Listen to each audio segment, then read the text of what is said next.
This training is brought to you by the Niagara Library System. We serve our member libraries in Niagara, Orleans, and Genesee counties. Please visit your local library homepage and use your library card to get access to streaming videos, downloadable music, audiobooks, ebooks, and even more from the comfort of your own home. Thank you. Hello.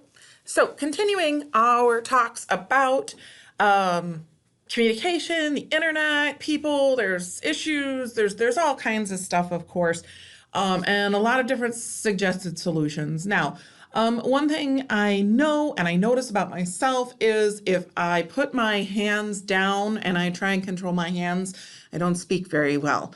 I don't know, I've been like that my entire life. So I have a tendency to not only move my hands, but then I also have a tendency to actually bring them up and into the frame. It does help me talk, and to me, it helps me communicate. And I think it makes me a little clearer to you, a little more interesting to watch. I don't know. Nobody wants to just watch a little bobblehead do whatever it does. So, not for a long time at any rate. So, I went through, again, on the internet looking for things on communication, and so much of our communication is nonverbal, and trying to get that kind of emotion and what we're thinking and what we're really feeling out when you're speaking to a camera can be extremely difficult, and it requires practice. It requires even more practice when you're on the internet, you're doing things like emailing or you're texting, and oh boy, at any rate, some pitfalls that can happen and some solutions for this, okay?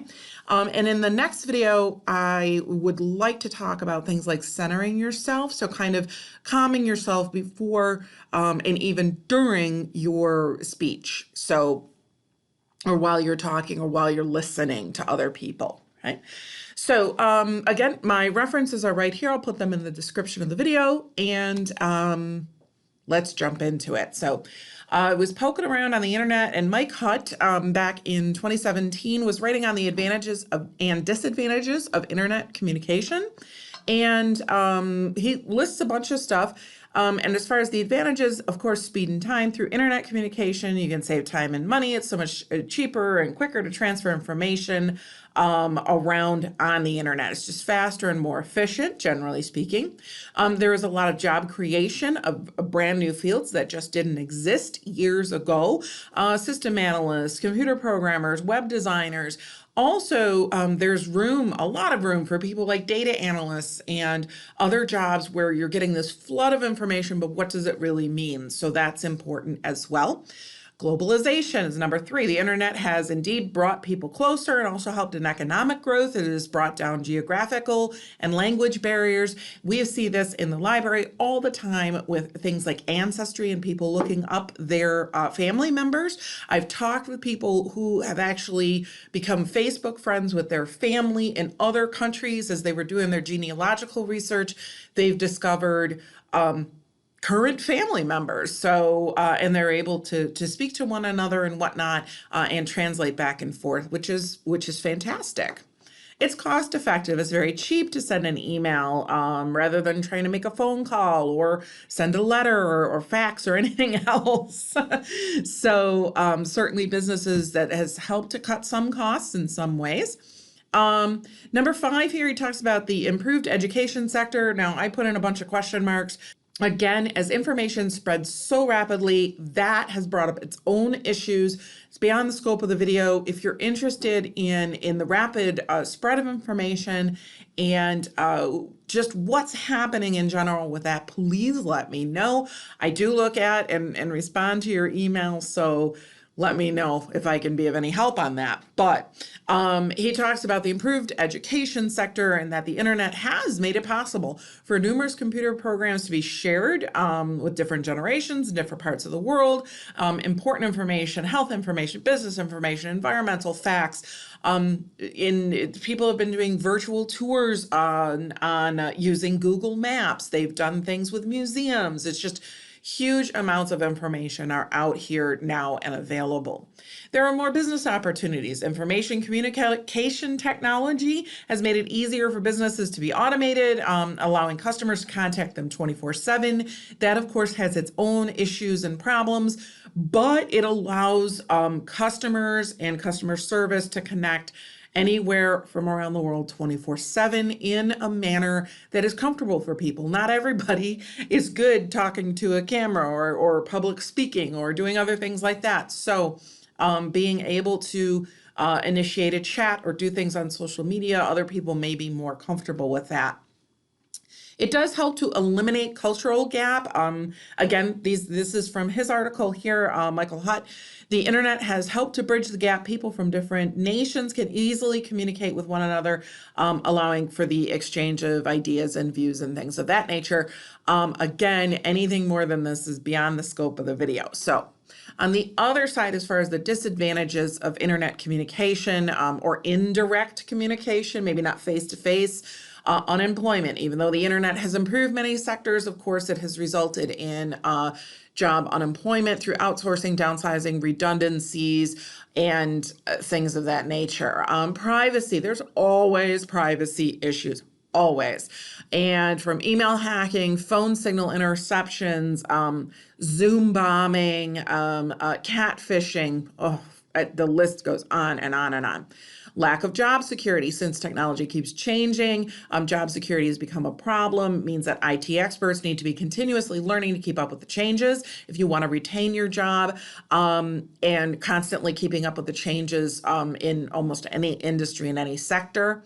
And then one of the last things he talks about is overruling cultures. Well, the internet has made the universe a global village. Some cultures have consumed others.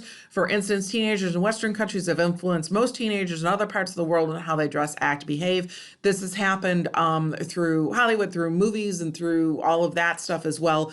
It's all just happening faster and faster and faster. So Star Kang writes on the Cron website, online communication methods such as email, message boards, and Twitter and other social media prevent you from expressing meaning through facial expressions, body language, vocal tones, and it leads to a lot of misunderstandings and miscommunications. Okay, friendly email can be interpreted as sarcastic, and innocent Twitter post can be construed as inflammatory. All kinds of problems again. So follow in general a few basic guidelines to try and make sure your online communication issues don't harm your bottom line. Again, this is more from a business perspective, but it's good for everybody. Determine whether online communication is even the best way of doing things. If you, sometimes you avoid using online methods to communicate sensitive, private, or emotionally charged information because anything that can be misunderstood will be misunderstood, okay? Carefully choose your words when composing an email or posting a message. Clarity and brevity are essential. However, I will say this, I always err on the side of being overly polite in any of my written communications, especially if I'm doing anything online. Assume that it is out there forever. And if you can be overly polite, because again, there's no nonverbal communication, I would rather be seen as being kind of too sappy or syrupy than being too blunt or disagreeable, I guess. So consider your audience. Overly informal speech is not good. Okay, I'm trying to say be overly polite, not necessarily formal, but using shorthand can also be, a problem at the workplace. Okay. Before hitting send or post, reread your message.